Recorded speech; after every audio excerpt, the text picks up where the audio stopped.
में रख देंगे उस पे फोर्स लगेगा कि नहीं? लगेगा सर। टॉर्क लगेगा कि नहीं? लग भी सकता, नहीं भी लग सकता सर। और अगर हम एक यूनिफॉर्म इलेक्ट्रिक फील्ड में डायपोल को रख देंगे तो उस पे फोर्स लगेगा कि नहीं? नहीं सर। नहीं लगेगा। और उस पे टॉर्क लगेगा कि नहीं? लग भी सकता, नहीं भी लग सकता। लग भी सकता है और नहीं भी लग सकता।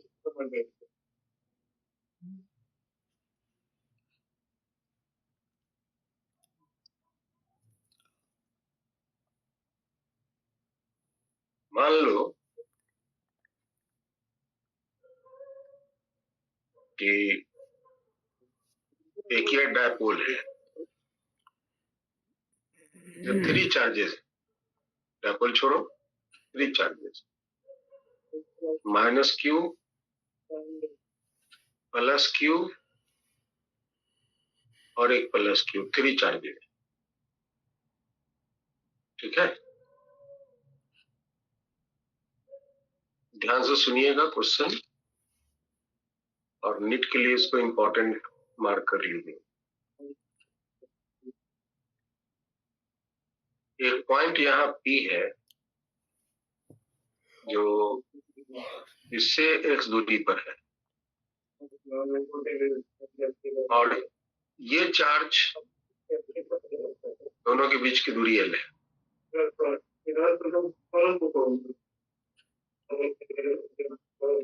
If x is very greater than L,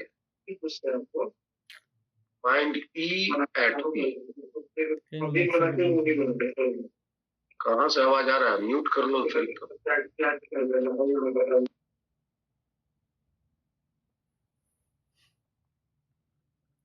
dipole की बात नहीं कर रहा, यहाँ पे 3 चार्जेस का एक सेटअप रख दिया है एक लाइन में L दूरी पे, और सेंट्रल चार्ज से एक x दूरी पर एक पॉइंट रिप्रेजेंट कर रहा है और बोलता है कि इस पॉइंट पर इलेक्ट्रिक फील्ड कितना।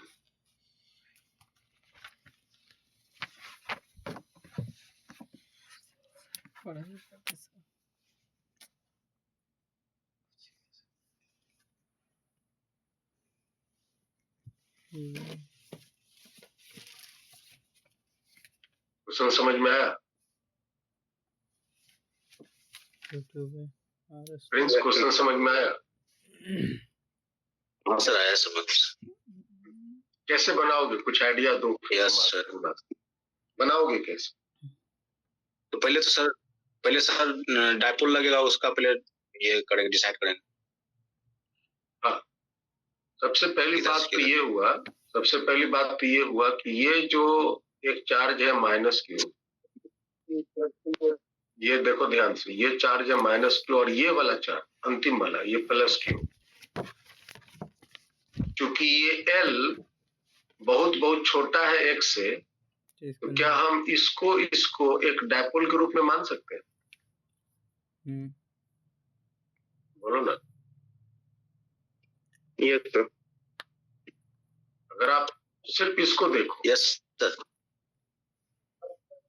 और एक चार्ज और है +q, ये बीच वाला +q का इलेक्ट्रिक फील्ड पॉइंट P पर किधर होगा? +q का इलेक्ट्रिक फील्ड पॉइंट P पर किधर होगा?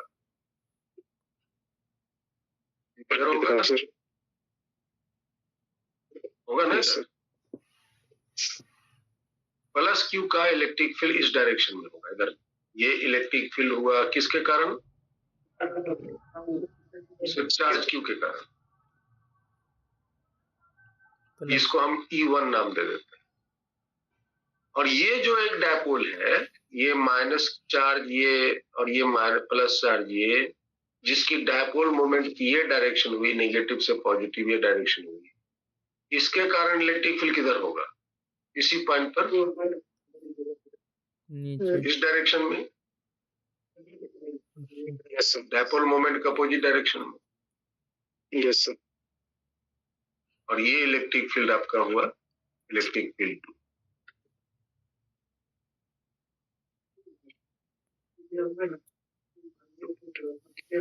अभी E1 का वैल्यू बताइए क्या होगा? E1 का वैल्यू बताइए। 4 पाई epsilon naught 1 by 4 pi epsilon naught P by R cube x cube sir. अब ऐसे करोगे तो हम रोने लग जाए। E1 पूछ रहे हैं E1। यस सर E1 हो जाएगा सर। E1 का इलेक्ट्रिक फील्ड बोलो। E1 किसके कारण है? इलेक्ट्रिक फील्ड ये जो E1 है किसके कारण है? प्लस क्यू चार्ज के कारण। प्लस क्यू चार्ज के कारण है। तो प्लस क्यू चार्ज के कारण यहाँ से x दूरी पर इलेक्ट्रिक फील्ड क्या होगा? 1 by 4 pi epsilon naught 1 by 4 pi epsilon naught q by x square। q by x square। और क्यूब बोल रहा है, p बोल रहा है, पीपी बोल रहा है। पीपी बाजा बजाओ तुम तो। अच्छा है। अब E2 बोलो। E2 ये E2 किसके कारण इलेक्ट्रिक फील्ड है? डायपोल के कारण सर। डायपोल के कारण। और वो कौन सी पोजीशन में है? बाइसेक्टर की पोजीशन। Yes sir equal. तो फॉर्मूला बोलिए 1 by 4 pi epsilon naught Q square P बटा में x cube. Yes sir P बटा में x क्यूब। अब चूंकि P तो दिया हुआ नहीं है ना यहाँ पे, तो P बराबर क्या लिख सकते हैं? Q into 2L। Yes sir कि हाँ 2L सर है ना, Q into 2L। तो आप इसको जो है उस रूप में लिख दीजिए 1 by 4 pi epsilon naught Q into 2L बटा में x। और अब इन दोनों की रिजल्टेंट किधर होंगी? रिजल्टेंट इसके उधर 45 नहीं 45 नहीं 45 नहीं नहीं सर ऐसे मतलब बीचों बीच रिजल्ट बीचों बीच हो।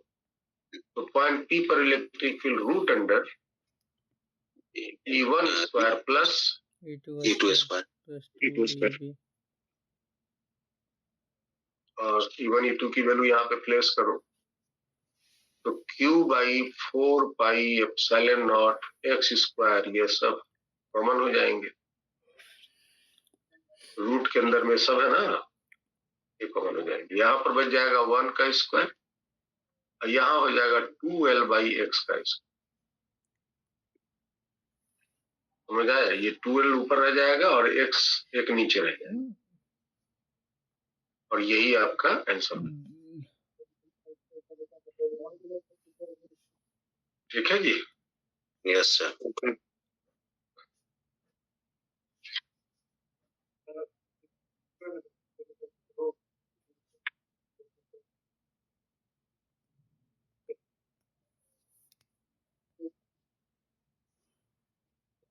क्वेश्चन है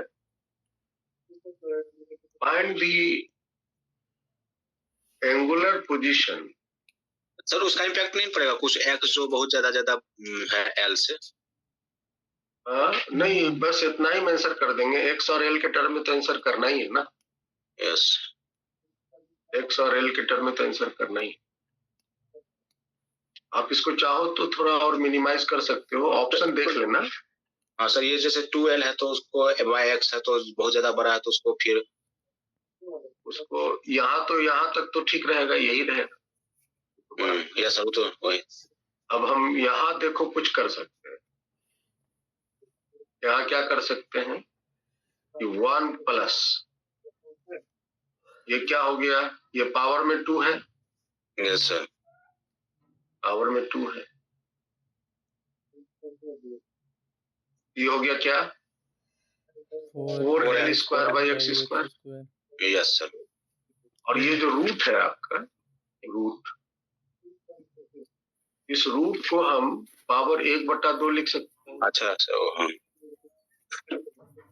लिख सकते हैं ना। यस सर और इसमें फिर हम बायनोमियल अप्रोक्सीमेशन लगा सकते हैं। मैं समझ रहे हैं हम क्या बोल रहे हैं। यस सर और जब बायनोमियल अप्रोक्सीमेशन लगाएंगे तो वो जो 1/2 है आकर यहाँ गुना हो जाए इनटू आ जाएगा। यस सर और ये यहाँ से ये कट जाए और फाइनल आंसर आप कुछ इस तरह से इसके बारे में बोल। Q by 4 pi epsilon naught x square 1 plus 2L square by x, ये बोल यस सर। समझे ना, ये बातें आप कर सकते।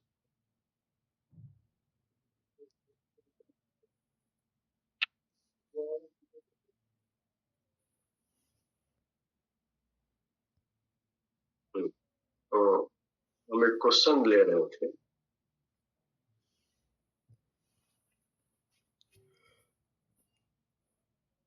find the angle made by dipole moment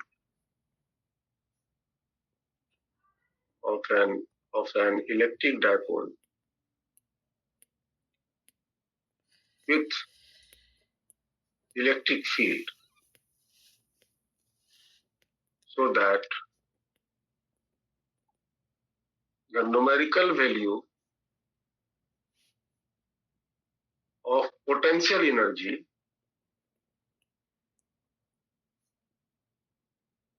should be equal to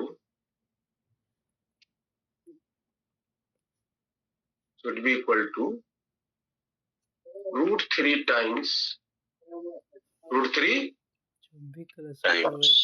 of magnitude of torque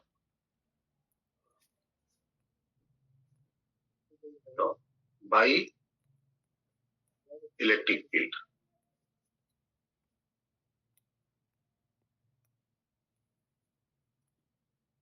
ये क्वेश्चन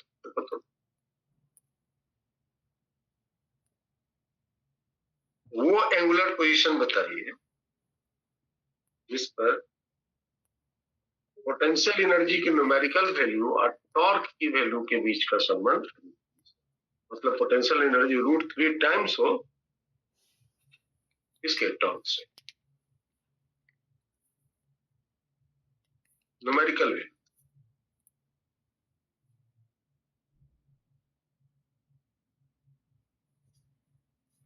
मोहित कुमार, समझ में आ रहा है? Yes sir. तबीयत ठीक हो गया तुम्हारा? बुखार ठीक हो गया? Yes sir. उनको ठीक, तुम्हारा ठीक हो गया और हमको दे दिए हल्का हल्का।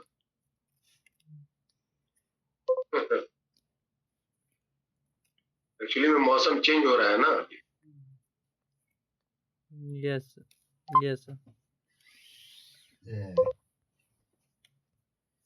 1 मिनट में आंसर दीजिए, ये सब क्वेश्चन को बनाने में ज्यादा वक्त नहीं लगाना।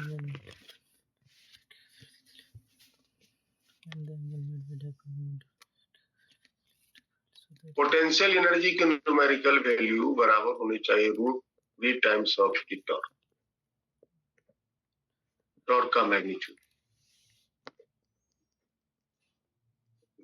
पोटेंशियल एनर्जी का क्या फॉर्मूला था? -P dot E minus P dot E। हाँ, तो उसका न्यूमेरिकल वैल्यू क्या हो जाएगा? P cos theta minus P cos theta होगा, लेकिन न्यूमेरिकल वैल्यू यही ना होगा, P cos theta. Yes sir. Numerical value सिर्फ लेना है, ये जो इसका पोटेंशियल एनर्जी का सिर्फ न्यूमेरिकल वैल्यू लेना है।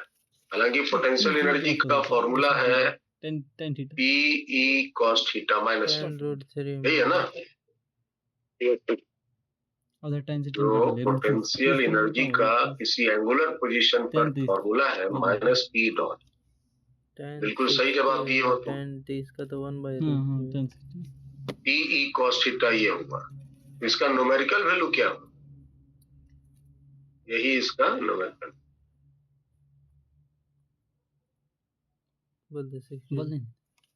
जैसे हम आपके पास कोई संख्या लिखते हैं -5, इसका न्यूमेरिकल वैल्यू क्या है? 5 है ना, नेगेटिव साइन का। बस बस ये आपका हुआ P cos नहीं सही है रूट 3। बताइए तो यहाँ पे टॉर्क का फॉर्मूला क्या पड़े हैं? टॉर्क का P cross cross E। E cross E cross. इसका मैग्नीट्यूड क्या बोलेंगे? E sin theta. E sine theta magnitude. यहाँ पर पोटेंशियल टॉर्क का मैग्नीट्यूड लेना है। ई साइन ई कैंसिल हो गया। कॉस थीटा को नीचे भेज दो, यहाँ हो जाएगा 1/√3, नीचे आ जाएगा 1/√3 हो जाएगा। हो गया। तो लेफ्ट साइड में tan थीटा बराबर 1/√। तो थीटा वैल्यू तो खाली √3 कर रहा हूँ। 30 डिग्री। बोलो ना। Yes sir. Yes, sir. 30 degree के एंगुलर पोजीशन पर पोटेंशियल एनर्जी की न्यूमेरिकल वैल्यू और टॉर्क की मैग्नीट्यूड दोनों आपस में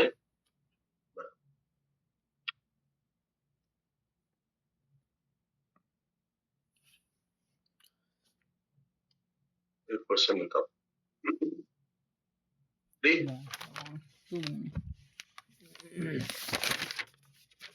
Find the angular position बहुत तेज है तेरे। from axis of the dipole where the electric field is perpendicular to the axis of that.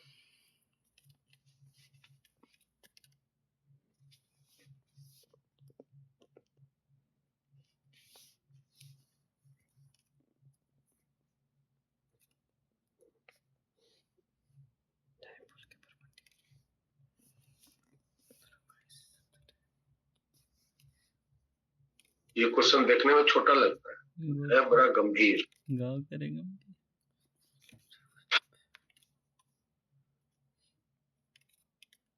काफी समझदारी से आप इसको बनाना पड़ेगा।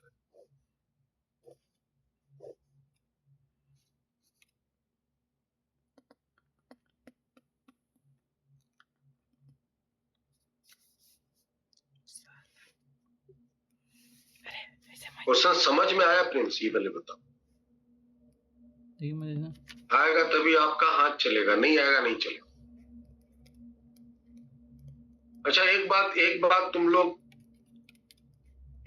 लोग पहले हमको ये बताओ, एक्सिस नहीं अगर क्वेश्चन समझ में आता है तो फिर क्या होता है? फिजिक्स का क्वेश्चन अगर तुमको समझ में आता है तो फिर क्या होता है? प्रिंस ऐसा समझ में आता तो डायग्राम आता पहले से दिमाग में, तो फिर हाँ, अगर समझ में आता है तो उसका डायग्राम दिखने लगता है। और साथ में एक बात और होता है कि उसके बनने का रास्ता भी दिखने लगता है। ऐसा उस प्रॉब्लम को सॉल्व करने का रास्ता भी दिखने लगता है, कैसे ऐसे करना है। अगर दिमाग में डायग्राम सेट नहीं हो रहा तो बनने का रास्ता भी नहीं दिखेगा। और अगर डायग्राम नहीं सेट हो रहा है तो बनने का रास्ता नहीं दिखेगा। और रास्ता अगर नहीं दिख रहा है इसका मतलब आप यूं समझ लो कि तुमको प्रॉब्लम समझने में दिक्कत, बनाने में दिक्कत नहीं है।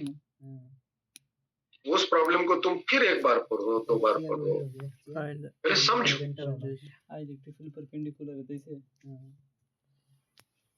क्या दिया है, क्या निकालना है, क्या कंडीशन है, ये सारी बातों को मनन करो सवाल के साथ, 1 बार 2 बार 3 बार पढ़ के। और एग्जाम हॉल में अगर एक बार पढ़े नहीं पता चला, दोबारा पढ़े नहीं पता चला, तिबारा पढ़े नहीं पता चला, आगे बढ़ जाओ, उस क्वेश्चन को छोड़ दो क्वेश्चन। ये नहीं कि एकदम से गिर गए आधा घंटा लगा रहे, ऐसा नहीं।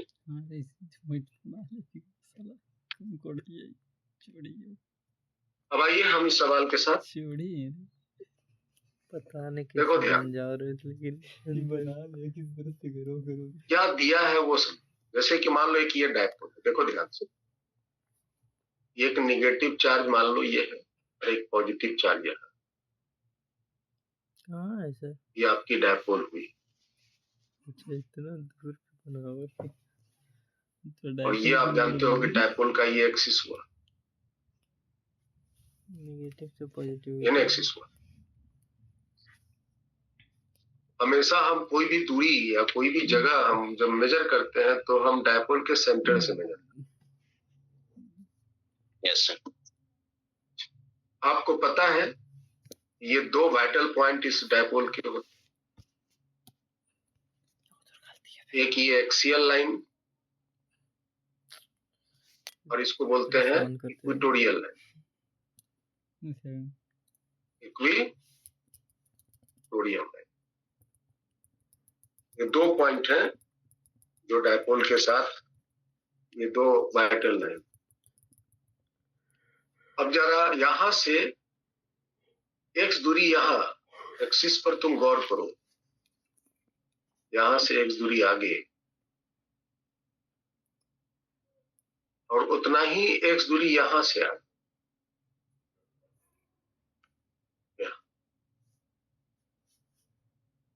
बताइए इस पॉइंट पी पर इलेक्ट्रिक फील्ड का डायरेक्शन किधर है? आगे। आगे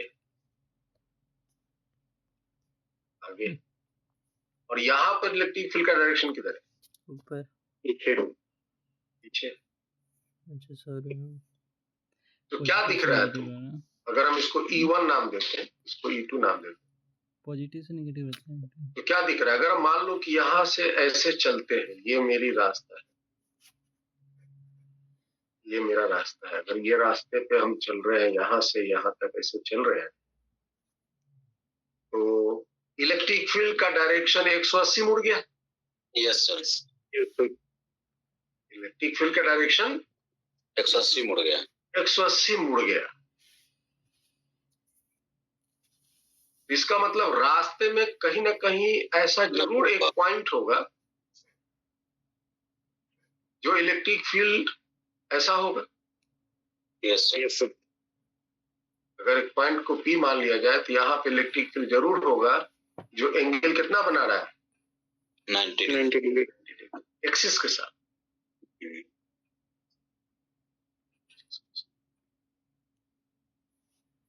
यही आपको एंगल निकालना है, दिस एंगल एक्सिस के साथ। वो डायपोल की वो पॉइंट की क्या एंगुलर पोजीशन हो, थीटा क्या हो, उस पॉइंट पर इलेक्ट्रिक फील्ड एक्सिस के परपेंडिकुलर। बात समझिए? यस। सवाल में आपको ये थीटा निकालना, दिस इज द क्वेश्चन। ये थीटा निकालना। अभी हम आपको 90 डिग्री एंगल बना के प्रैक्टिस करा के एग्जाम में भेज रहे हैं। हो सकता है एग्जाम में 60 डिग्री कहां पर हो सकता है ये पूछे, तो 60 डिग्री तो यहीं ना रास्ते में कहीं होगा। Yes sir. यहाँ पे 30 डिग्री होगा, है ना जी? Yes sir. यहाँ पे 30 होगा, यहाँ पे 60 होगा, यहाँ पे 90 हो गया, यहाँ पे 90 से ज्यादा हो जाएगा। Yes sir. यहाँ पे 90 से और थोड़ा ज्यादा हो जाएगा, और यहाँ पहुंचते पहुंचते 180 हो जाएगा। क्या हो रहा है? एंगल बढ़ते जा रहा है ना? Yes sir. Yes sir. तो हमें सिर्फ यही को फोकस करना है, ये एंगल थीटा क्या। अभी हमने सिर्फ क्वेश्चन समझा है, अभी हमने सिर्फ क्वेश्चन समझा। देख रहे हो ना, भाषा पढ़ो। Find the angular position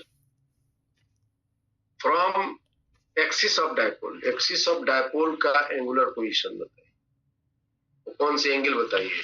where the electric field is perpendicular to the axis of dipole, जहां इलेक्ट्रिक फील्ड जो है वो एक्सिस के परपेंडिकुलर, डायपोल के एक्सिस के परपेंडिकुलर।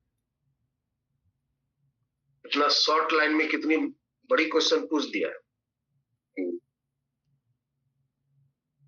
समझ आया? Yes sir. आप बनाएंगे कैसे? अभी हमने सिर्फ क्वेश्चन समझा।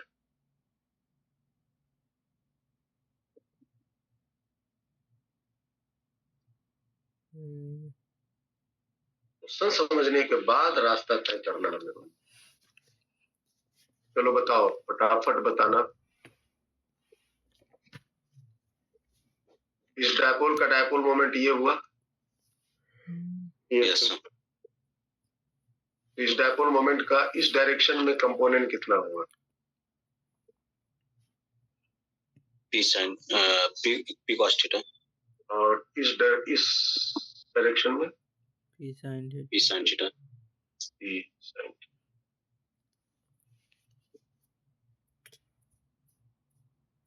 ये लास्ट क्लास में सब हम प्रैक्टिस किए हुए हैं ना। Yes sir.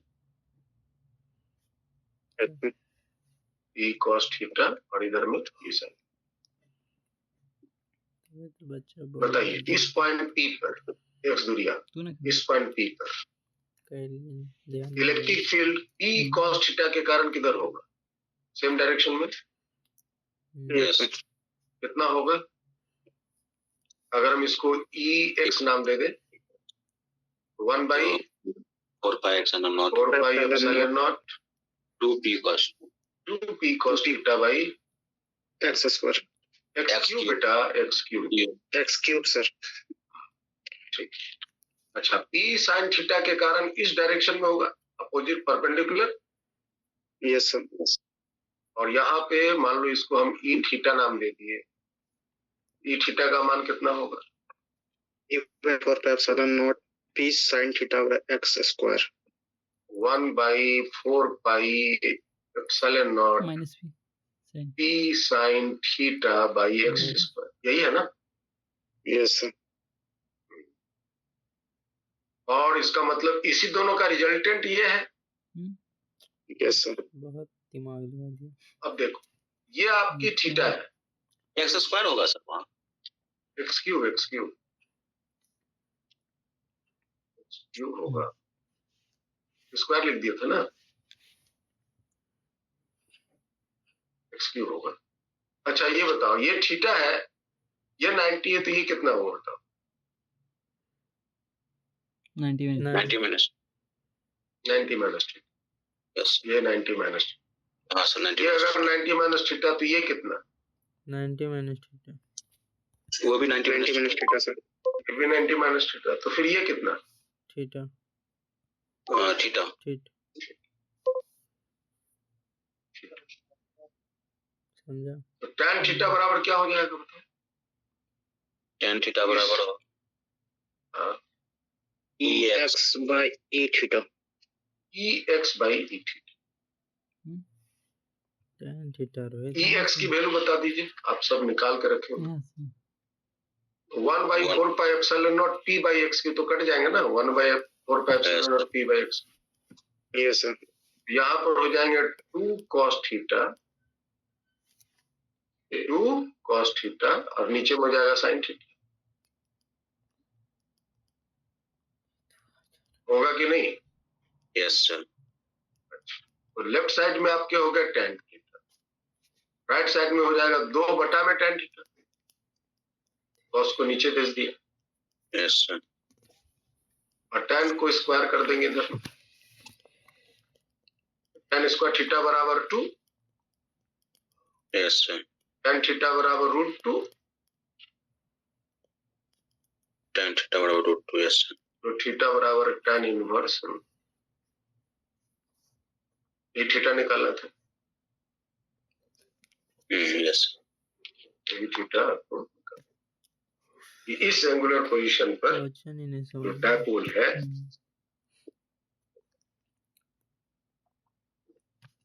इस एंगुलर पोजीशन पर जो आपका dipole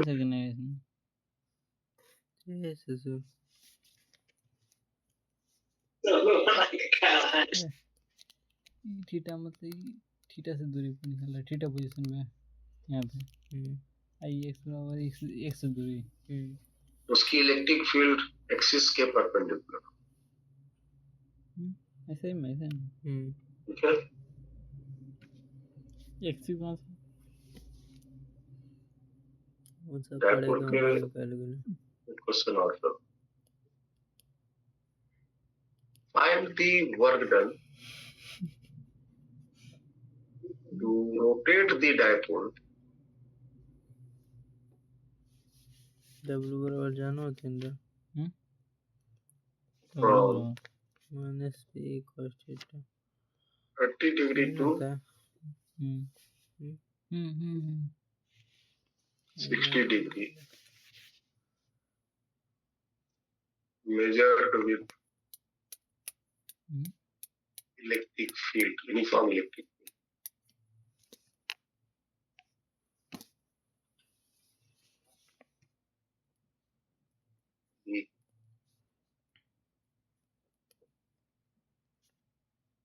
If P with the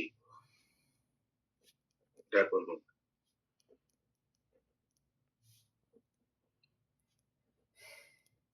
देखिए तो बता सकते हैं।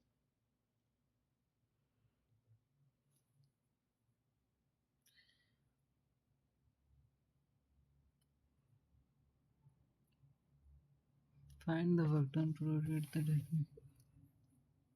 अच्छा रोटेट कर मतलब टॉर्क लग रहा है पी cos थीटा और टॉर्क हाँ पी बराबर हो एनर्जी रे मतलब वर्क एनर्जी पोटेंशियल जो होला ना इसी को वर्क कर सकते हैं पी cos थीटा और टॉर्क पी sin थीटा एक हम 30 लिख देते हैं cos 30 cos sin theta fine 60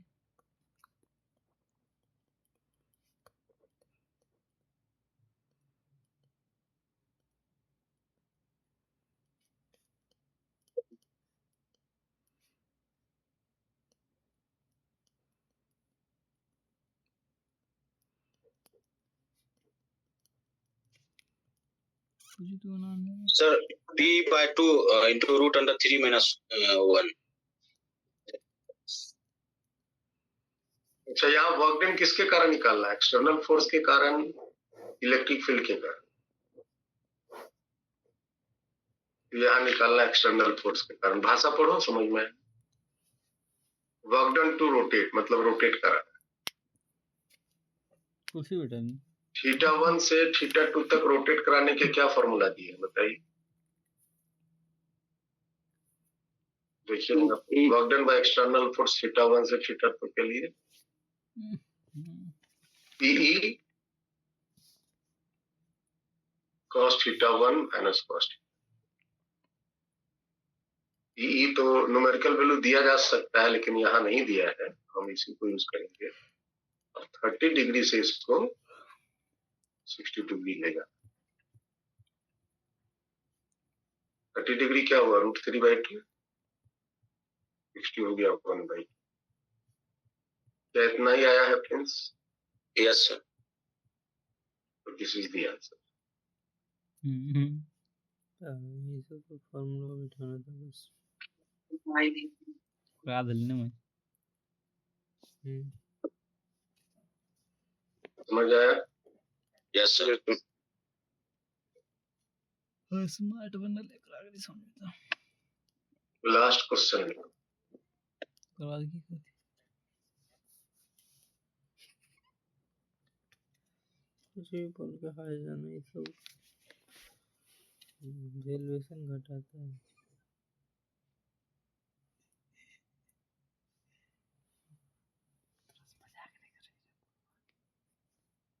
मजाक करता ठीक नहीं लगता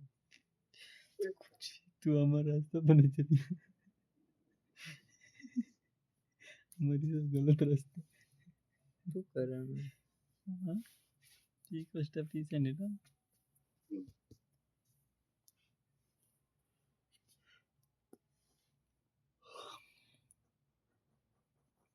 हाल कर ले फ्रॉम गोया model wise external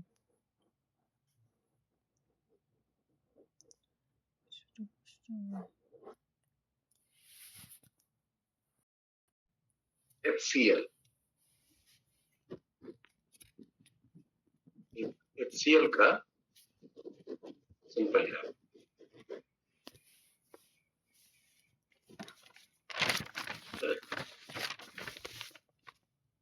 placed in uniform electric field of 3.4 into 10 to the power electric field का वैल्यू हम दे देते हैं 2.5 into आज बच्चे कुछ 10 to the power 4 न्यूटन पर coulomb.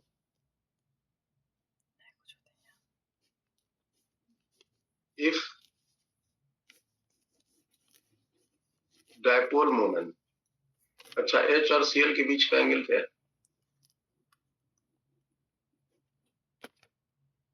If the distance between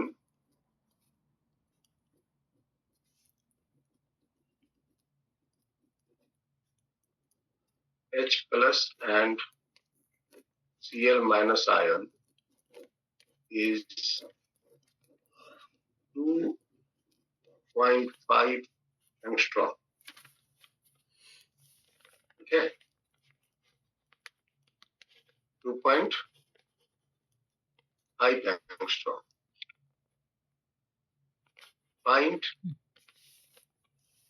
the maximum torque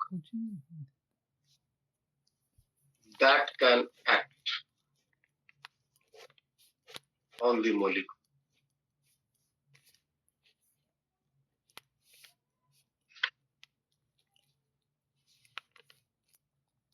ये क्वेश्चन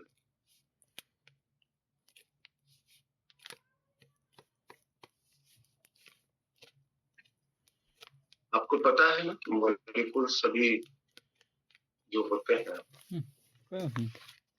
वो डायपोल में रहते हैं.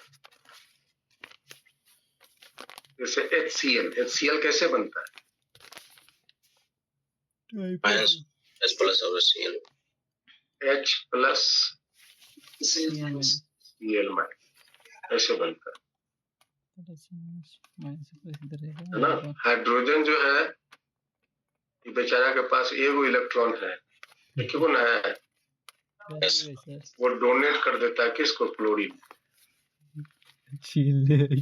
एक चार्ज करंट डायपोल में. इसमें एक इलेक्ट्रॉन की बढ़ोतरी हो गई तो माइनस चार्ज हो गया, इसमें एक इलेक्ट्रॉन की कमी. और इन दोनों के बीच की दूरी है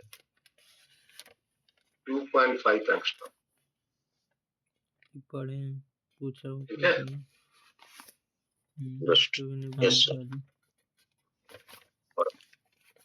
इसका डायपोल मोमेंट कितना होगा? P cross A.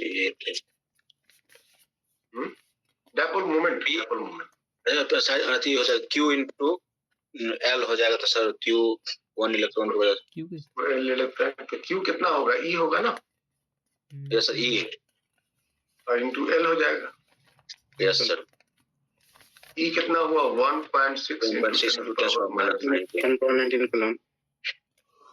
और यहाँ 2.5 into 10 to the minus 10 into 10 to the power minus. ये हो गया. Yes sir. मल्टीप्लाई करो 1.6 into 2.5 से. यस. तो ये कितना हो गया? 16 दूनी 32 और 32 और 8 40.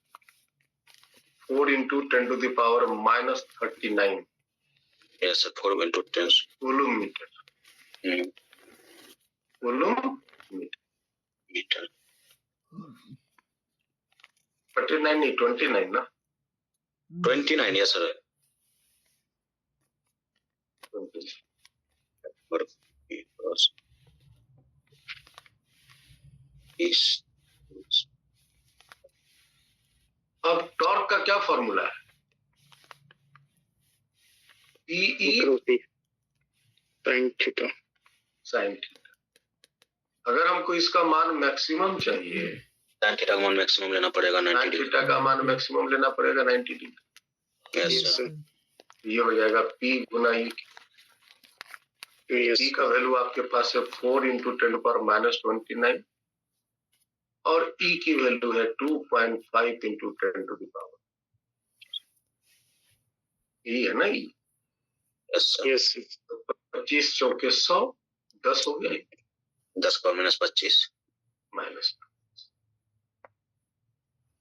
देखो इसको हम सिंपली 1 इंटू 10⁻24 लिख सकते हैं माइनस न्यूटन मीटर। न्यूटन में। समझ आया? Yes sir. इस तरह से डायपोल के क्वेश्चन आते हैं। सब तरह का क्वेश्चन हो गया ना डायपोल में? Yes sir. ये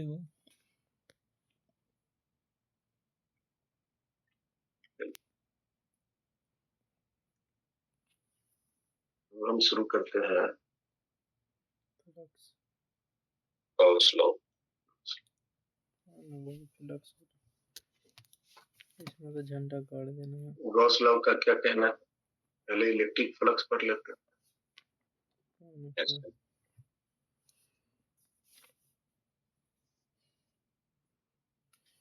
क्या है इलेक्ट्रिक फ्लक्स?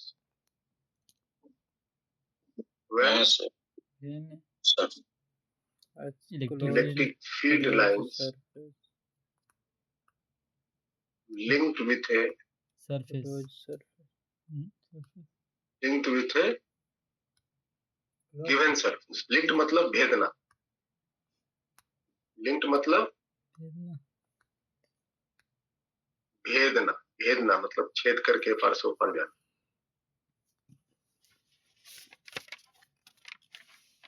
भेदना।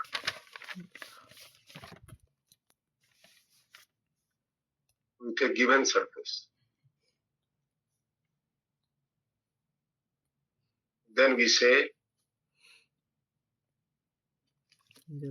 तब हम कहेंगे there is an electric flux.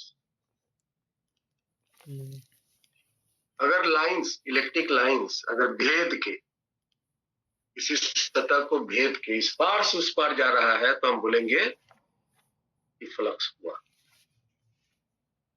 नहीं भेद पाया तो फ्लक्स नहीं हुआ। more the number of lines linked, more the number of electric flux, more will be the flux.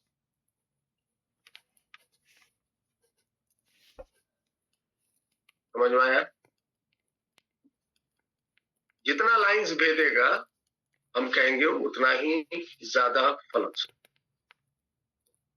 Come lines भेदेगा तो बोलेंगे फ्लक्स कम हो। लाइंस अगर नहीं भेदेगा तो बोलेंगे फ्लक्स नहीं। जैसे हम अगर आपको मान लो एक चार्ज है, ये अपने चारों तरफ इलेक्ट्रिक लाइंस ऐसे बना रहा है।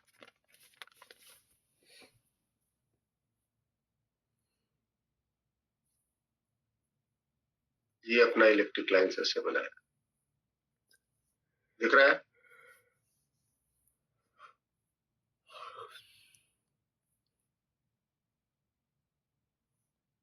ये अपना इलेक्ट्रिक लाइंस ऐसे बनाया। This is the electric line.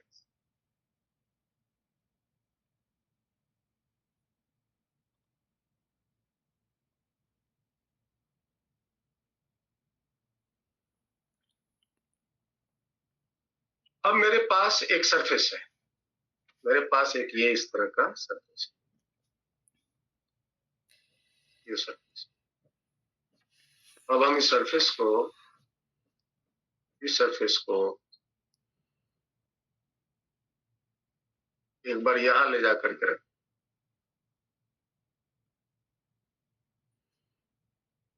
एक बार यहां ले जाकर, और फिर इसी सरफेस को एक बार यहां ले जाकर रखते हैं। सेम सरफेस को मैंने रखा। बताइए पहली स्थिति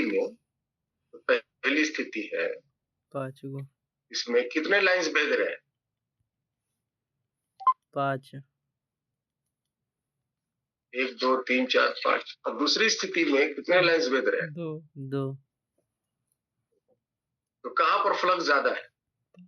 पहला स्थिति में पहला में फ्लक्स ज्यादा है, दूसरा में flux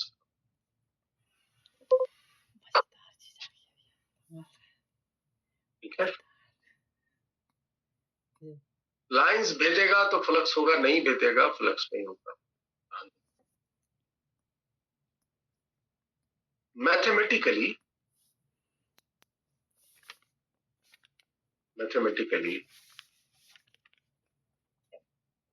flux is defined as the scalar मतलब dot product of electric field and area vector।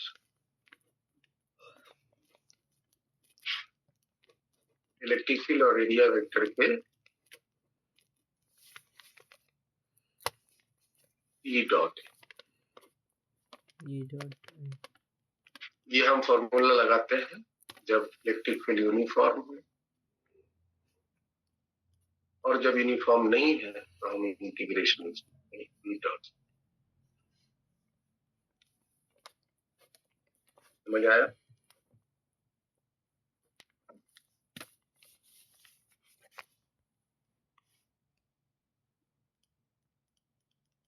जैसे मान लो कि ये आपकी इलेक्ट्रिक फील्ड है,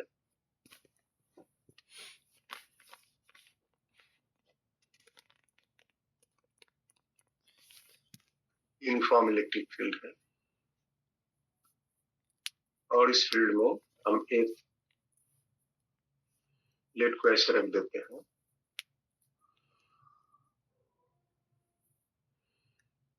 तो इसका एरिया वेक्टर किधर होगा? एरिया वेक्टर जानते हो ना, सरफेस के परपेंडिकुलर होता है। और ये आपकी इलेक्ट्रिक फील्ड हुआ, दोनों के बीच का एंगल ये है थीटा।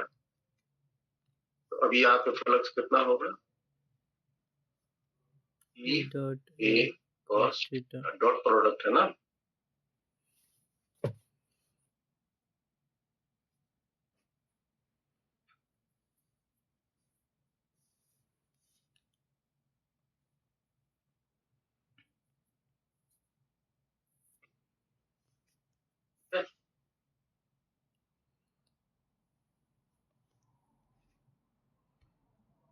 ठीक है जी। Yes sir. Yes sir.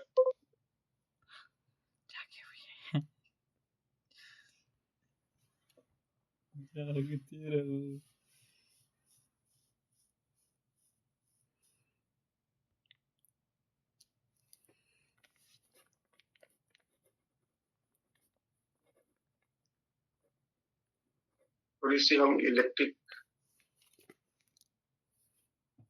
Field lines discuss करते हैं।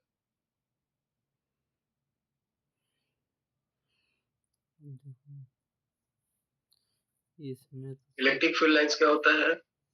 बताओ फटाफट, जल्दी जल्दी, सब पढ़े हुए हो पहले से।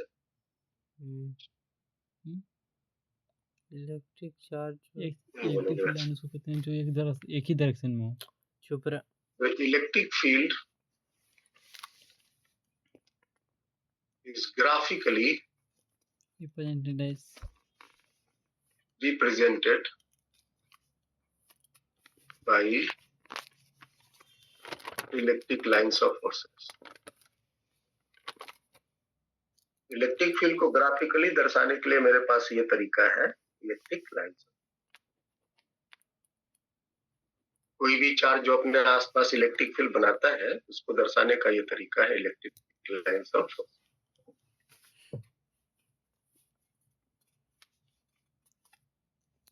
It is drawn in such a way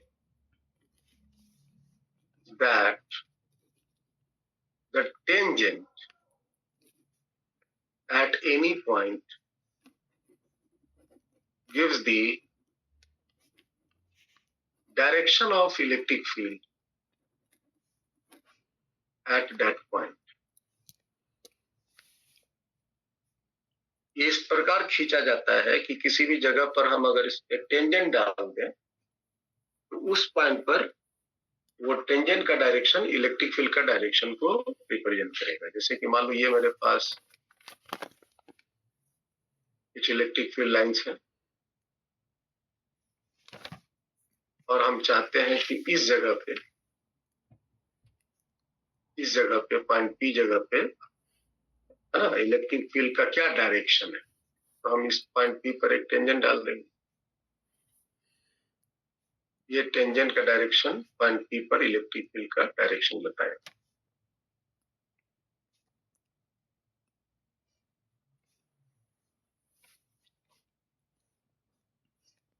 ठीक है, ये इस इलेक्ट्रिक फील्ड का डायरेक्शन तरीका है ये बताने।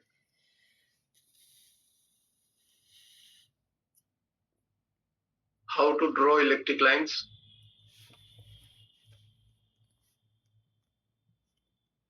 इलेक्ट्रिक लाइंस कैसे ड्रॉ करते हैं भाई? तो पॉजिटिव चार्ज से निकलता है। इलेक्ट्रिक लाइंस ड्रॉ करने का बड़ा सिंपल सा तरीका है। Due two point charge. ये हाथ कहां से आ गया?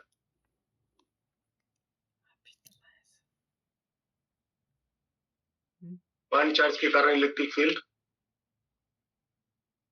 तो ये प्लस क्यू चार्ज है, तो आप एज्यूम करो इसके आसपास जितने भी पॉसिबल जगह है वहां पे एक कूलम का चार्ज रख दो और बताओ ये प्लस क्यू इसको क्या करेगा? रिपेल करेगा। सर रिपेल करेगा। रिपेल करेगा। बस इसी डायरेक्शन में आप एक लाइन ड्रॉ कर दो, यही लाइन को कहेंगे हम इलेक्ट्रिक लाइन।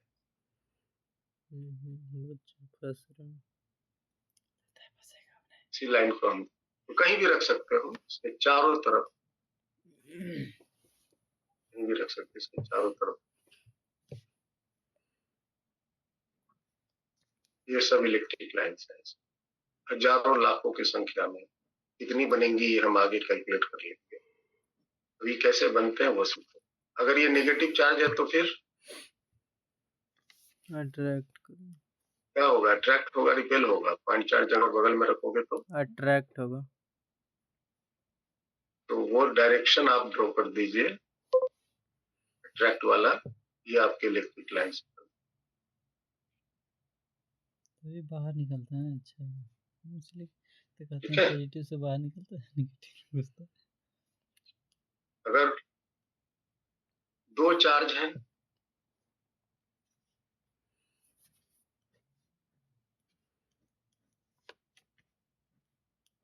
दो चार्ज हैं due to pair of charges,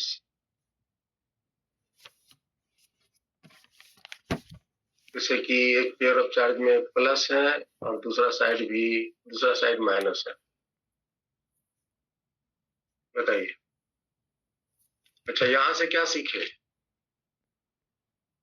positive charge से लाइंस निकलते हैं, यस नेगेटिव में घुसते हैं। नेगेटिव चार्ज में लाइंस घुसते हैं। यहां से हम उसी तरह लाइन ड्रॉ करेंगे, पॉजिटिव से निकलते हैं, नेगेटिव में घुसते हैं, पॉजिटिव से निकलते हैं, नेगेटिव में घुसते हैं। यही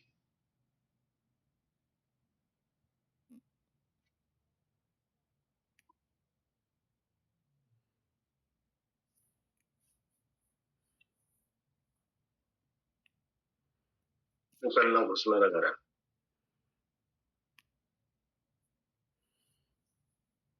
समझे?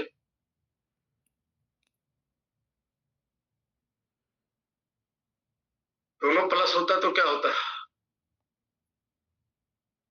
ये भी प्लस तब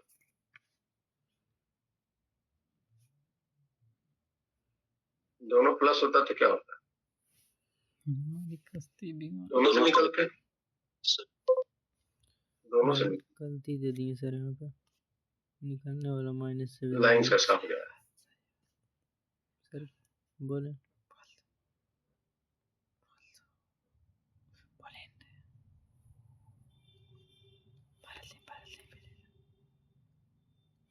दोनों से निकलता, दोनों नेगेटिव होता तो क्या होता भाई? दोनों में घुसते खाली सर। दोनों में खाली घुसता।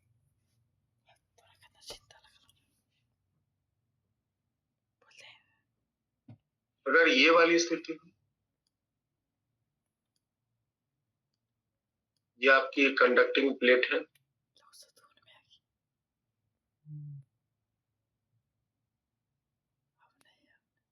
और यहाँ एक चार्ज, बार बार हम भी गलती है बोली, ठीक नहीं है। इसके लाइंस कैसे होंगे? यहाँ माइनस चार्ज कर लेते हैं, तो यहाँ से लाइंस निकलेंगे स्मूथ से, और कंडक्टर से लाइंस हमेशा परपेंडिकुलर निकलते हैं। समझ में आ रहा है? यहाँ से परपेंडिकुलर निकलेंगे, यहाँ जाकर परपेंडिकुलर निकलेंगे।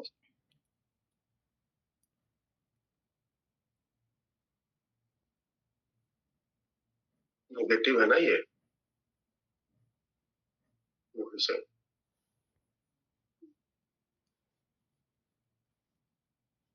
ऐसे निकलेंगे।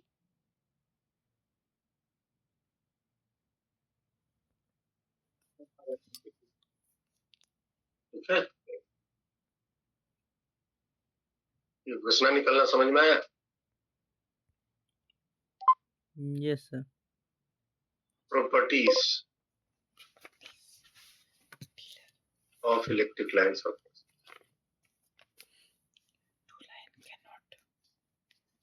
बस बस बस बस बस।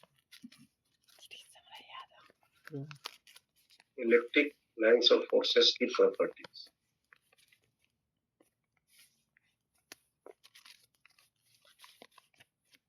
Lines emit out from positive charge and end at on negative charge. on positive से निकलेंगे, नेगेटिव में घुसेंगे। ठीक है, ऐसा करते हैं। इस टॉपिक को नेक्स्ट क्लास में करेंगे, क्योंकि इसको प्रॉपर्टीज करने के बाद इसका प्रॉब्लम्स भी करेंगे, तो दोनों का एप्लीकेशन साथ में आता। ठीक है, फिर आज यहीं तक रखते हैं।